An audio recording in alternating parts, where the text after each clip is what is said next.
Hello, you're watching James. My name's James, you're watching me, and I am talking about watches. Now, can you see anything slightly strange about what's going on here? Well, more about what's going on here. As you can see, I'm wearing two watches today.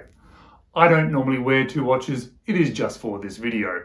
But what you'll see is that I'm wearing the Casio Royale in stainless steel, which I've done a first impressions of. And during that first impressions, I said that I was not interested in the Casio Royale on the black resin because I like the look of the silver bracelet better. I like the look of the silver head better, and I even went to the extreme of getting a nice custom leather strap from Vario, which is fantastic and I think looks very good in this watch. However, during the time of wearing this watch, I've been enjoying it so much. I've been finding it so fun to wear both the steel as well as the leather Vario watch strap that I decided to spend a little bit more money and get the black resin one. And I have to say, I've been really enjoying wearing this one too.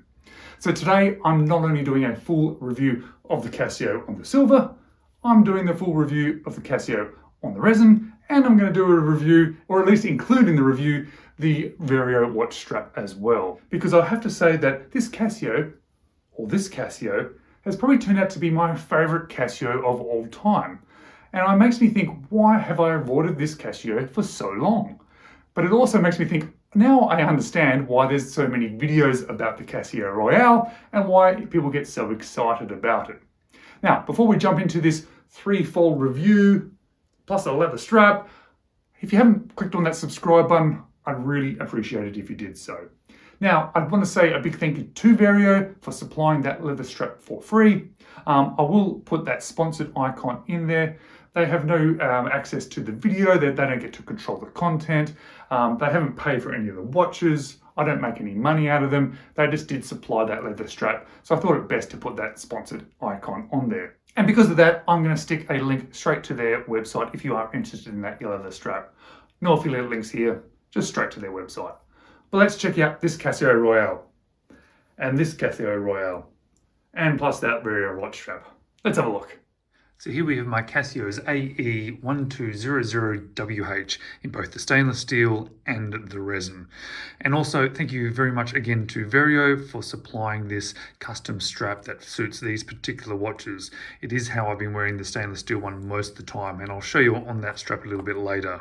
Now, both of these models came with a module, a booklet, a warranty sort of booklet, and a hang tag. The stainless steel variation here in Australia cost me 60 Australian dollars, and the resin version cost me about 50 Australian dollars. Now, if you're an American, you're watching this, you're probably thinking, wow, that is way too much to pay for these watches.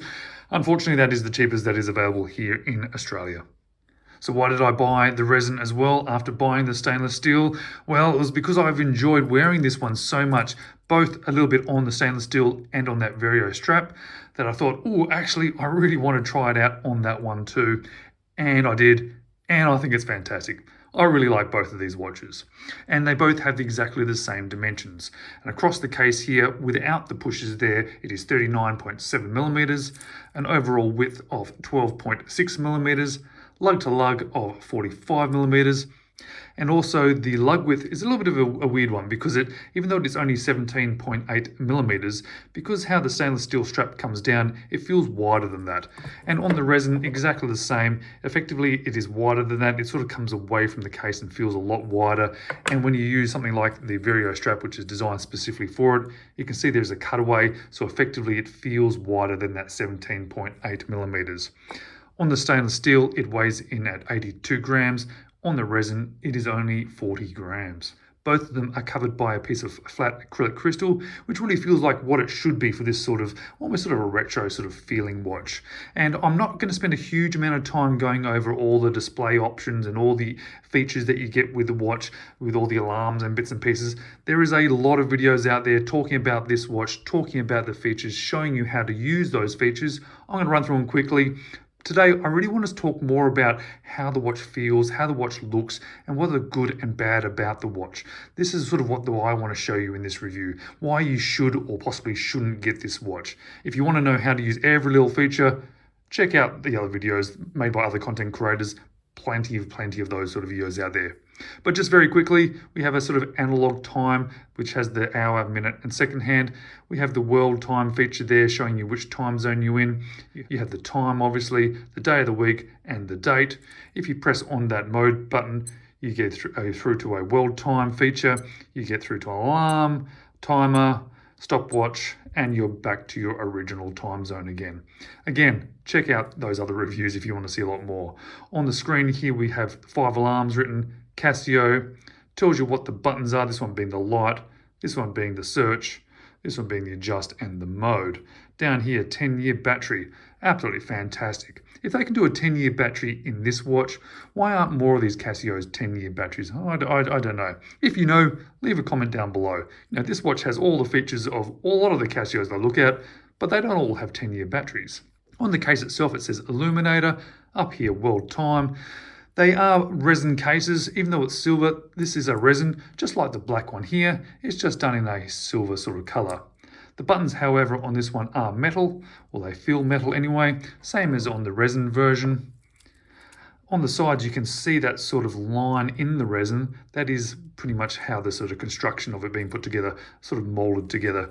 If you look on the black version, you'll see that same black line. The thing that actually has surprised me about both of these watches, other than the fact that it's a really fun watch to wear, are the straps. The stainless steel bracelet, I was kind of expecting to be sort of bad from a couple of perspectives. Firstly, because I thought it would be very light feeling, very cheap feeling, and secondly, because I thought it would rip all these hairs off my wrist. So, the two surprises were, firstly, this is a little bit thicker, a little bit heavier than I expected. Compared to a couple of the other cheaper Casios that I've had my hands on, this one actually has a little bit more substance to it. So it feels a little bit heavier on wrist, a little bit nicer on wrist.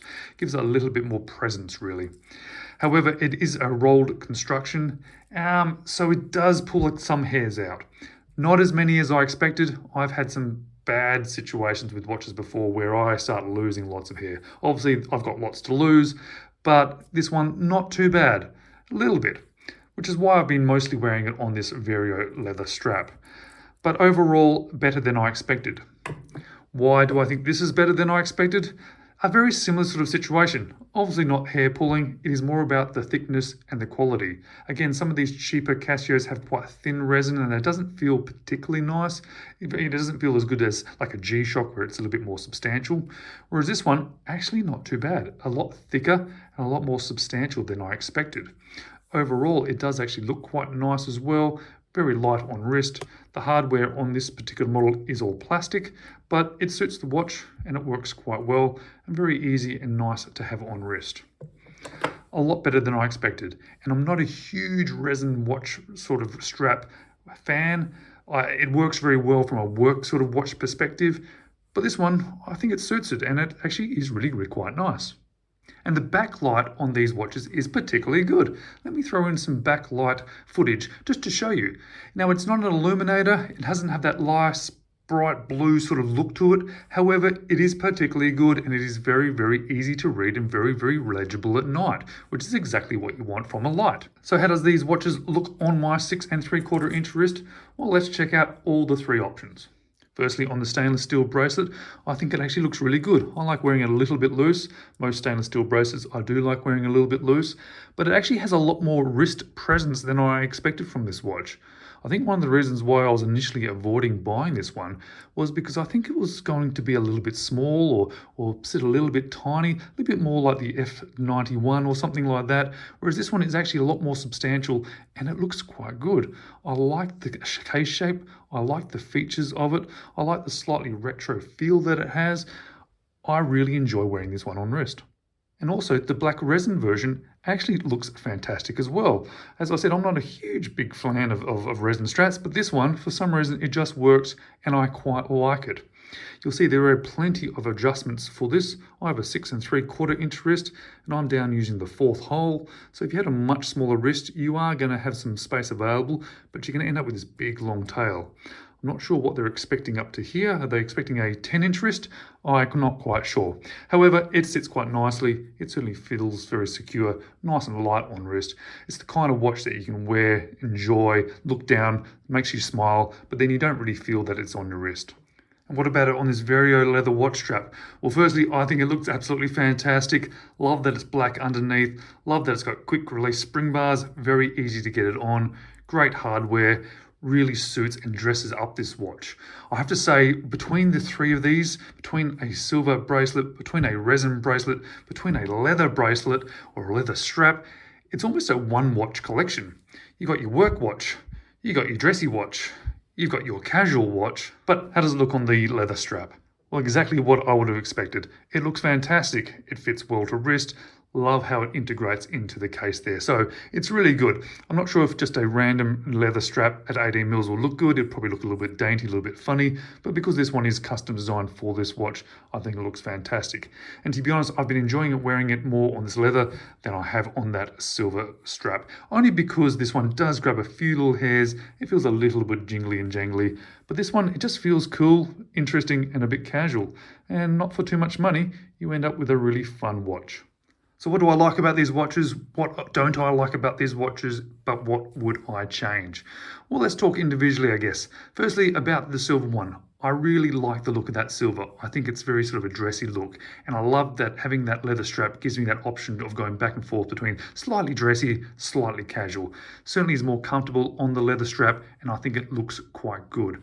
I really do think this is one of the best, cheaper, affordable Casios that is out there on the market, because it does look good. It sits well on wrist, has all the features that you're ever going to need from any watch, and it is super affordable. Realistically, why would you want another Casio? And now I sort of understand why they are so popular. And I like them so much that I did end up buying the resin one, which I don't normally do. And I've enjoyed this one more than I expected as well. It's something that I have been wearing out in the garden to work. Don't mind if I sweat on it. Don't mind if I bang it because it's relatively cheap and affordable. And it's just a fun watch. But there is a few issues with it. It's not a perfect watch. And the biggest issue I have with it overall is the date. The date is a little bit too small, and it's placed in a location on the watch which it's sometimes hard to read the day of the month. It's tucked up there in the far right. My vision is actually pretty good, so it's not a vision thing. I'm not getting that old, but you'll see that little bar above it. Sometimes that shadow goes across it. Sometimes it tucks up into the corner. And if you're in perfect lighting conditions, you can read that. However, if you're not in perfect lighting conditions, it can be a little bit hard to read. It would be absolutely fantastic if they swapped the day of the week across to there and moved the date across to there, because realistically, if you're seeing Wednesday written there, WE, even if the D was a little bit obscured, you'd absolutely still be able to figure out that it's Wednesday. If 6 and 1 was written over here, it'd be much more clear, and just at a glance you would know what the date is, and it would certainly, I think overall, wouldn't change the aspect of the watch, wouldn't change the look of the watch, but it would just make it a little bit clearer and easier to read. And going on from there, further, what would I probably change? Well, same thing again. It'd be nice if they were just a tiny little bit bigger, and you could probably do that by reducing that by about 10%, moving everything around just a tiny little bit, and just increasing the size a tiny little bit. Realistically, very, very easy to read the time, but even at this sort of distance, much harder to read the day and the date. You do have to get a little bit closer, and again, as I said, sometimes I'm having to sort of move it around depending on what the day of the month is to pick what it is. Some it's fairly easy to notice what it is depending on the number, but others you are sort of trying to look up into that corner because it is very far across to the right. But realistically, that's really the only issue that I've had with this watch at all.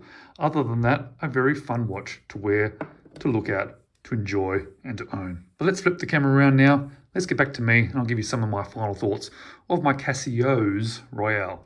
Now, as I said in the introduction of this video, the Royale has become my favourite Casio. And it has become my favourite Casio for so many different reasons. But the number one reason, as I just mentioned, is that it's just a fun watch to wear. It looks great, and I really enjoy wearing it. It has become my sort of go-to beta watch, or my go-to watch that I wear at work. And I have to say, the resin one is much better than I expected. I tend to sort of move away from these resin straps on watches because I don't really overly generally enjoy the experience of it on wrist. But this one's really good. I really like it.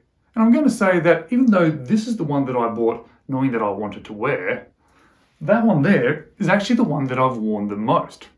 So guys, if you haven't bought a Casio Royale before, or you've been avoiding it for some reason, well, just know that they're not very expensive and that they are a lot of fun and they really do look good on wrist.